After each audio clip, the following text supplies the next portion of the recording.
Let me take you back to Egypt. Not modern Egypt, no. I'm talking about 3,000 years ago, 1500 BCE, deep in the Valley of the Kings, a place of pharaohs, gold, pyramids. And something far more terrifying, when archaeologists unwrapped the mummy of Pharaoh Ramses V, they weren't expecting it. But there it was, a face scarred with deep, cratered pockmarks. Even after death, after thousands of years, the virus had left its signature. That was smallpox. We don't know where it began exactly, but in Egypt, it had already learned how to kill. Fast forward now to 165 AD, Rome, the empire is at its height, roads stretching across continents, soldiers returning victorious from the east. But they're not alone, they bring something with them. A plague, a burning fever, and the pox. It sweeps through Rome like wildfire. They called it the plague of Antonine, and it would claim 5 million lives. Even Emperor Marcus Aurelius would write of its devastation, because most believe it was smallpox. Now shift with me to the east, around 1000 AD, Imperial China. The Song dynasty, here, physicians were beginning to notice something strange. Children who got sick, the ones who survived, never got it again. That gave birth to an idea. Take the scabs of those recovering, grind them into a powder, and blow it into the nose of the healthy. Dangerous? Yes, but some survived and walked away immune. It was called variolation, one of the earliest forms of immunization.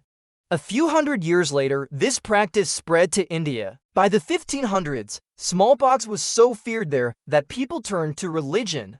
They worshipped a goddess named Shitala Mata, the Kuan. Temples were built. Offerings made, not to cure the disease, but to ask the goddess to spare their children. Around that same time, in Africa, traditional healers were practicing something eerily similar to variolation. In West African tribes, there are oral records of cutting the skin and applying powder from survivors. No science, just instinct, but sometimes instinct saves lives. Now we reach the city of Constantinople, today's Istanbul, Turkey. In the late 1500s, a meeting point of East and West, here, Turkish women were quietly performing a new version of the same ritual. A scratch on the arm, a drop of pus from someone who had survived. Children cried, mothers prayed, but many of those children would never get smallpox. These women didn't call it science. But it was, and soon, Europe would notice. By 1600, smallpox had become a global plague.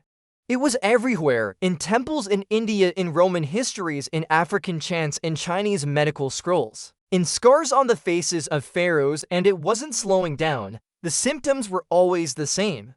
First, the fever, then vomiting, body aches, pain in the joints, and then the rash. It started on the tongue, then the face, then. It took over everything, blisters full of pus. Cracking open, eyes swollen shut, screams in the night. And when the fever finally broke, if it did, survivors would look in the mirror and never see the same face again.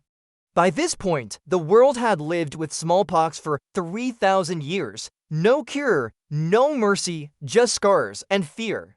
But what no one knew was that soon it would cross an ocean. And what it did there in the Americas would change the course of human history.